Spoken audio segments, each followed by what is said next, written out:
Olá, nessa aula falaremos sobre as membranas e a permeabilidade celular. Todas as células são envolvidas pela membrana plasmática. A membrana plasmática funciona como uma barreira que separa a célula, o meio interno, que é o citoplasma, do meio externo da célula, o meio extracelular. Essa membrana só permite a passagem de determinadas substâncias, em geral substâncias formadas por moléculas pequenas ou íons pequenos, evitando ou barrando as moléculas maiores de passar.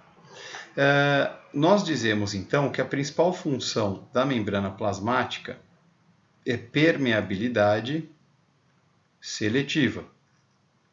Permeabilidade seletiva. Por quê? Porque ela vai selecionar o que vai entrar e sair. Então, ela é permeável, mas não a qualquer coisa. Ela seleciona o que entra e sai. A constituição química da membrana é lipoproteica, o que significa que ela é formada principalmente por lipídios, que são esses vermelhos com rabichos amarelos que vocês veem aqui, e por proteínas, que são essas azuis ao longo da membrana. Os lipídios são fosfolipídios e eles têm duas partes, essas bolinhas vermelhas e o rabicho amarelo. As bolinhas vermelhas, como você percebe, estão viradas tanto para a face exterior da célula, quanto para a face interior, para dentro e para fora da membrana. E elas estão em contato direto com a água. Elas são consideradas, então, a parte hidrofílica do lipídio. Hidrofílica significa que ela tem afinidade à água. O rabicho amarelo é hidrofóbico, ou seja, não tem afinidade à água. As proteínas em azul, elas podem ser tanto estruturais quanto essa ou essa, quanto algumas como essa aqui que são vazadas, que vão permitir a entrada e saída de substâncias da célula. Observe ainda que nessa membrana existem essas estruturas amarelas que são colesterol. O colesterol aparece apenas nas membranas plasmáticas das células animais. Porque as células vegetais elas têm parede celular como uma proteção extra. A célula animal não, tem apenas a membrana plasmática. Essa membrana tem que ser, portanto, mais resistente, mais rígida, e quem faz isso acontecer é a presença do colesterol. Bem, além da membrana plasmática, algumas células apresentam a parede celular. A parede celular, pessoal, é essa verde aqui mais espessa, né? Comum em células vegetais, na qual ela é formada por uma substância, um carboidrato chamado celulose. Na célula vegetal, ela é formada de celulose.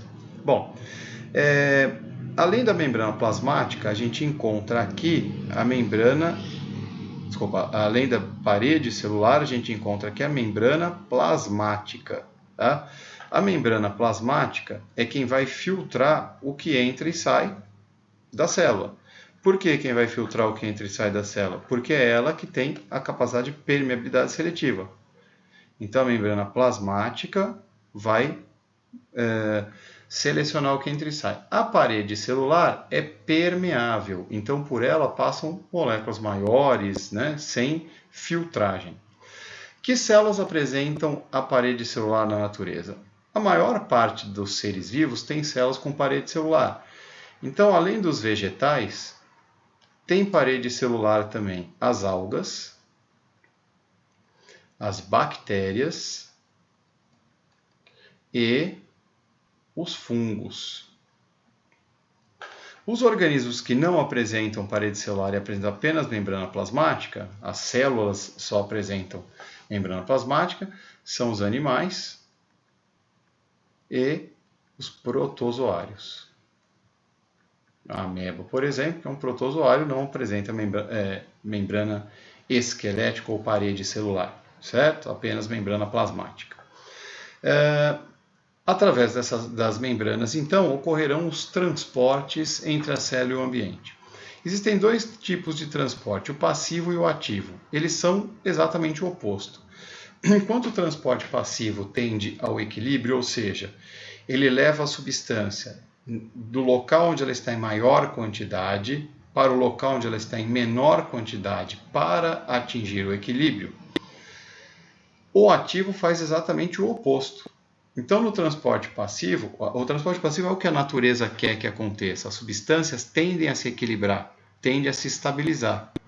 Isso é normal e, portanto, não gasta energia. Já o transporte ativo tende ao desequilíbrio. A substância vai sair de onde tem menos e vai para onde tem mais.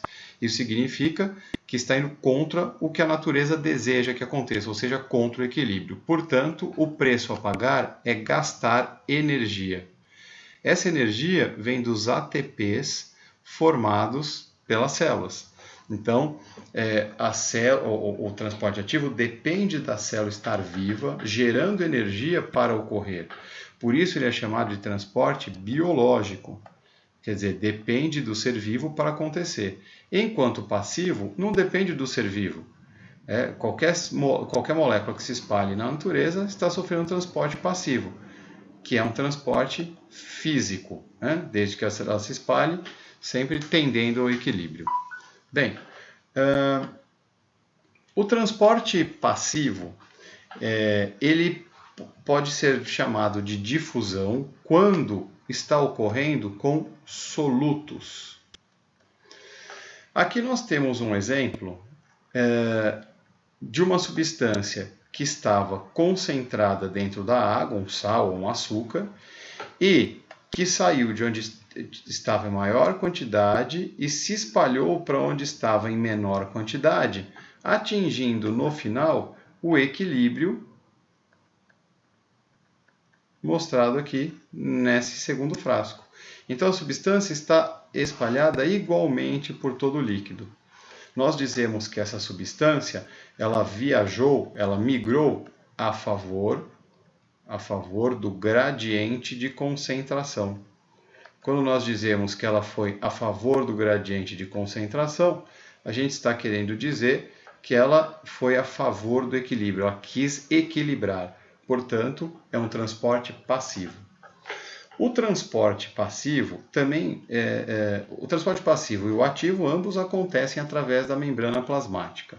E aqui nós temos exatamente exemplos desses transportes através da membrana. Então aqui está a membrana desenhada, né, os fosfolipídios em branco e em verde as proteínas da membrana. Aqui nós temos uma substância em maior quantidade do lado de fora ou acima, do lado de cima, né? E aqui do lado de dentro da célula, imaginando aqui o meio extracelular e o intracelular. As setas amarela e azul estão mostrando que a substância está indo onde tem mais para onde tem menos, portanto tentando atingir o equilíbrio. Portanto, as setas azul e amarela indicam processos de difusão. A difusão realizada pela seta azul é chamada de simples, porque não depende da proteína da membrana para ser transportada. A substância passa direto pelos lipídios. Já a seta amarela está indicando uma difusão que teve ajuda, a substância teve ajuda da proteína para passar pela membrana. Então nós dizemos que a difusão é facilitada. Tá? Então, em ambos os casos, a substância foi de onde tinha maior quantidade para onde tinha menor quantidade. A seta vermelha mostra o contrário. A substância está indo de onde tem menor quantidade para onde tem maior quantidade, ou seja, de onde está menos concentrada para onde está mais concentrada. Isso vai contra o equilíbrio. Esse transporte é, portanto, um transporte ativo. E o transporte ativo, nós sabemos que gasta energia, ATP, para acontecer. Ele vai contra o equilíbrio e gasta energia. Bom, um transporte passivo muito importante é a osmose, que é a difusão do solvente. Nos seres vivos, o solvente é sempre a água. Então é comum que a gente diga que a osmose é a passagem da água. A gente tem aqui uma montagem de duas soluções separadas por uma membrana semipermeável, e essas duas soluções têm concentrações diferentes, elas não estão equilibradas. O que é uma solução semipermeável? É uma solução pela qual só passa solvente, nunca o soluto. Assim sendo, nós temos aqui água com açúcar, sacarose. Tem mais açúcar na solução A do que na solução B, portanto dizemos que a solução é mais concentrada do que a solução B. Se o açúcar pudesse passar de uma solução para outra, ele passaria de onde para onde? Passaria de A, onde tem mais, para B, onde tem menos, para tentar atingir o equilíbrio. O problema é que não pode acontecer isso, já que a membrana impede a passagem de soluto e só permite a passagem de solvente. Assim sendo, A água, que é o solvente, vai passar da solução B para a solução A para tentar atingir o equilíbrio.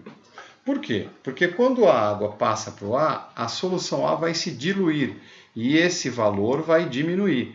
A solução vai para 14, 13, 12, 11 gramas por litro, se aproximando de 5. E essa solução, ao perder água, vai concentrando. Esse número vai passando para 6, 7, 8, 9, 10 gramas por litro de açúcar.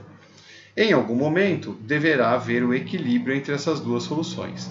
Então, a solução A é a solução mais concentrada, é a solução que ganha água da outra. Sempre a solução mais concentrada vai ganhar água durante o processo de osmose. Assim, as soluções elas acabam recebendo nomes. Então, a solução A foi a solução que recebeu água de B e ela é, portanto, mais concentrada inicialmente que B. Nós dizemos, então, que a solução A é hipertônica em relação à solução B. Hiper significa mais, muito, e tônica vem de tonicidade, que é concentração. Então, é a solução com maior concentração. A tem maior concentração do que B. No início do processo, B é menos concentrada do que A. Ela é chamada de hipotônica. Hipo menos tônica, concentração menos concentrada. B menos concentrada do que A. No final do processo, nós esperamos que as duas soluções passem a ter a mesma concentração e passem a ser chamadas de isotônicas. Iso, mesma concentração. Observe que esses termos, hipertônica, hipotônica e isotônica, são termos relativos, né? Nunca absolutos. Então não adianta eu falar, olha, eu tenho aqui uma solução mais concentrada, hipertônica. É sempre hipertônica em relação a qual outra solução? Bom, agora vamos fazer alguns exercícios.